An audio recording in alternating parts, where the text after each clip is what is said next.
I've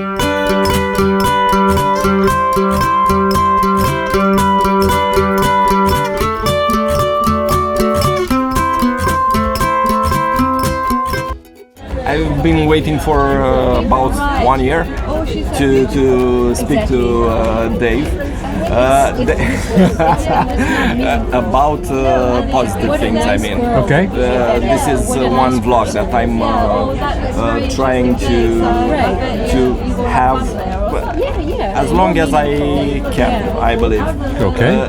To transmit good things to people, so that anybody that is seeing this may take one small piece and use it for their life. You asked me this halfway through a big conference. Yes, go on.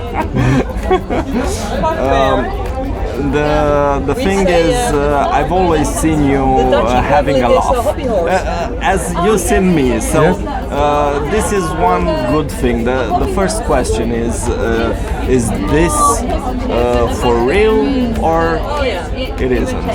Oh, it's for real. Yes.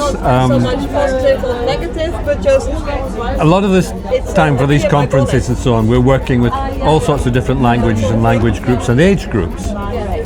And it's just delightful to see the response that you. Sometimes it's just a smile is enough. You and I, we sort of laugh at each other. With a kid, it's usually more of a game. You start. With an adult, it can be something different. Sometimes a nice old lady gave us some sweets, so I come and kiss her hand. And it's a funny old-fashioned gesture. And those moments just break through the ice and make. We're being watched as we film, and they make a good connection. I think that's important. As soon as you have a connection, yes, other things may go wrong, or you may not be able to answer a question or whatever. But if you've got that first contact, everything could work out after that. Doesn't always make sense to me. So you're not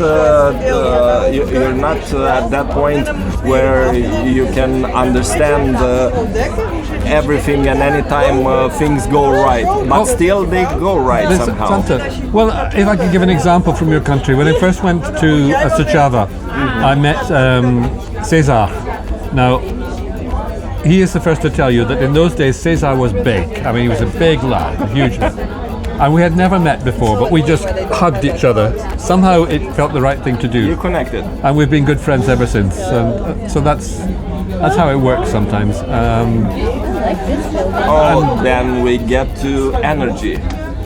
And the way you can increase and transmit energy from one human being to another.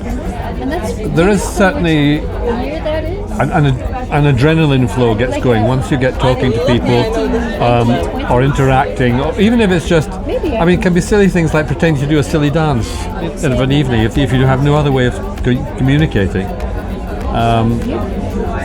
Or just across the room with a kid, I might just sort of do the hiding, see, and you get a reaction, and then the mother is grateful that you've distracted the child. Yes. She being with him all the time, or with her all the time, can't find a way to to switch. Oh well, you have children, so you know when they're very small and they just complain. And a stranger comes and says, "Hello, who are you?" And they take an interest, and you know, I think that helps. That's something like distraction. Yes, I believe. Yes. But it doesn't last for long with children, but it gives you a moment to breathe. Another, I believe, good idea would be to understand from your point of view, from your knowledge gathered through the years. Is it better to smile and be positive, or is it important to be realistic, as they say? I started my first job, real job, was as a school teacher, and it always seemed to me, I did it for about 10 years, that I got much better results by looking to the positive and being. And sometimes, of course, you have to say, no, this is unacceptable behaviour, or don't do that. But the much more effective was to make the kids want to like you and to be liked by you, and then you just be disappointed. I didn't think you'd do that, and that controls a bit. Very rarely as a school teacher did I have to sort of shout or say no, or give them lines to write or something, which was some people would think that's soft, but it worked for me, and it worked. The kids did well. Some of them are still in touch with me a long time later. They say, for example, like how long? From the airport, I gave up teaching when I was about 32, and I'm now 73. But it wasn't math, so I can't tell you the difference. But what did you teach? English.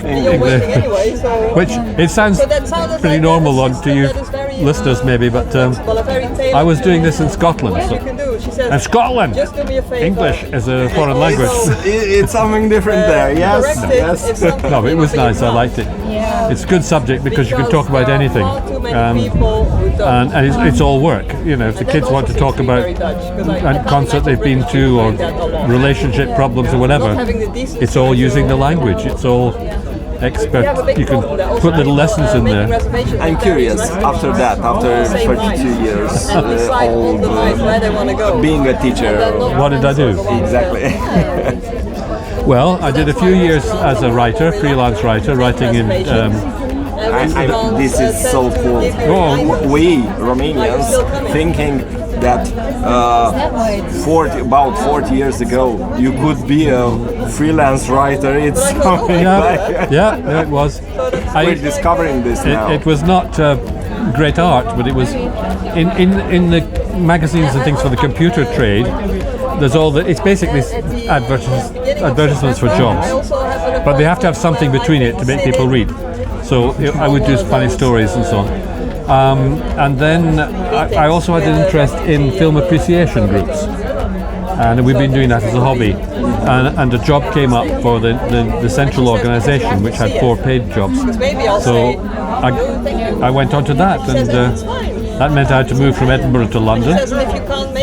Edinburgh, please. I've been. I'm a Scotsman. It's Edinburgh. To London, and so I was running that for about another 10 years or so, and then I wanted to change, and my wife was working in computers and a big insurance company, and they needed documentation. Hello. Oh yeah, here's our new Russian friend. Hi. Can you say hello in Russian? Say it. Well, say it. People from West Africa. No, go greet them. In Russian. Hello. Привет. Привет. So he's a good guy. He and I, we play this game, don't we? And Nigeria speaking English to see if I can pick it up. yeah, it's good fun. So that's how we make contact. What did that? Yes. Anyway, we're back to London now, where I'd done enough of running the Federation of Film Societies. This big company she was working for needed documentation for their computer system, and she talked about her husband who could write, and so I moved up, and then the rest of my career was spent on technical documentation.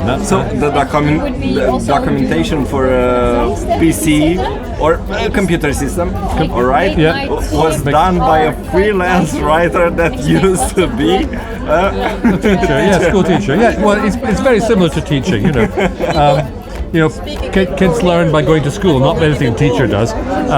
Same way, if you buy a user manual for a computer, it goes on the shelf. You don't actually read it, but it comes magically into your head. But you don't make any. No, that was great fun because it was a big, huge insurance company, and essentially it was 5 American companies that got together to work for the rest of the world. So although they were together everywhere else, at home they were rivals. So everything had to be carefully documented. And the technical stuff was being done. But people said, well, what happens is this is how insurance works. And then I got a different story from all sorts of people. So being independent, I could go up to somebody very high up in the company and say, excuse me, can you give me two minutes just to tell me about this? And of course these were the ones who knew and did it. And they, sorry, I bashed the microphone. No problem. And they told me, so I was able to write it down in the book, and so we had a lot of fun. And the rest of the life was just doing that sort of thing, finding out what is needed for a job and how the computer people are helping to do it one way or another, and then explaining it to people. So all sorts of, being freelance, it was all sorts of businesses, from marketing and all these things that people hate, through to the ways of measuring the material used in road construction. A lovely one on how to manage big landscape projects like parks and huge estates and so on. You have a lifespan of a rose bush. It's amazing what you learn. I believe you've learned a lot. Unfortunately, I'm now of an age where I'm forgetting it. You should write it down. A friend of mine told me that, and I remembered because if you're not writing it down, yes, you could forget it, and unfortunately, you could forget something that's quite important. Oh, yes. Nowadays we have recording, and it's about easier, and thinking that we have also voice recognition, you could get out the text speaking in English. Yes. And it's easier. And after that, what happened? No, well, I kept doing that until I retired, and So you enjoyed that? oh yes, yes, because it changed. Being freelance, the work changed every few months, and so I mean, I did some work for the BBC and some work for various big sales companies and so on, and even some for Reader's Digest at one point. But anyway, it was nice to retire in the end, and you could let it gradually drift down. I'm not sure you retired. Well, because thinking of one question, how many emails do you have on your inbox in, I don't know, not Monday, let's say Tuesday morning, not Monday. Okay, in my personal email box there were about 15. In the Unica one, which is crazy because we're all here, one place, there was about 6.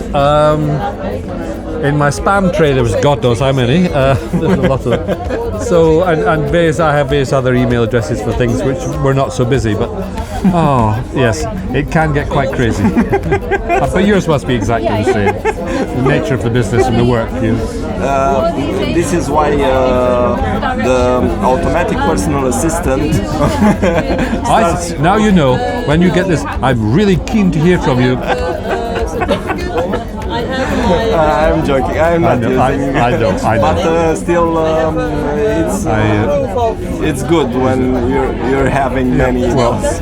Well, you have to be a little bit careful. One company I worked for, my boss had set up a special ringtone for a really difficult customer. So other people got big more something. But when a message came in from her, it sort of gave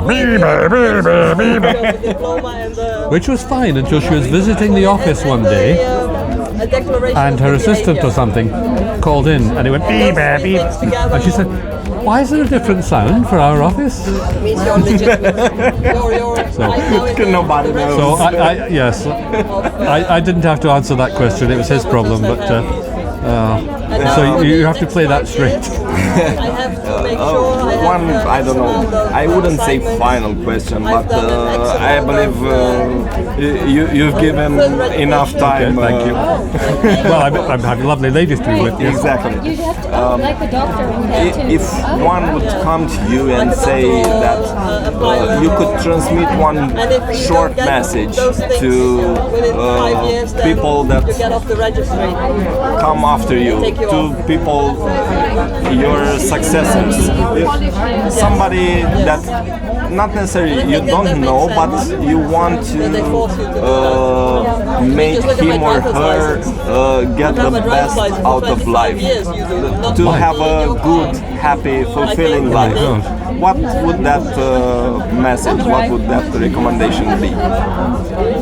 For me, it would always be people. Look after the people and care for the people that are important to you, not just because they can be useful, but because they are spiritually encouraging and make, in my case, I have a partner to whom I've been married for almost 50 years, so it's, that sort of thing helps a lot.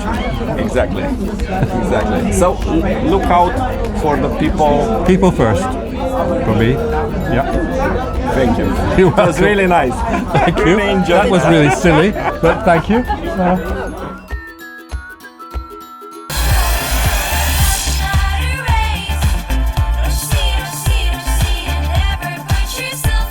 Pentru o viață fericită ai nevoie de o stare de spirit pozitivă. Kiss FM Mood Detox.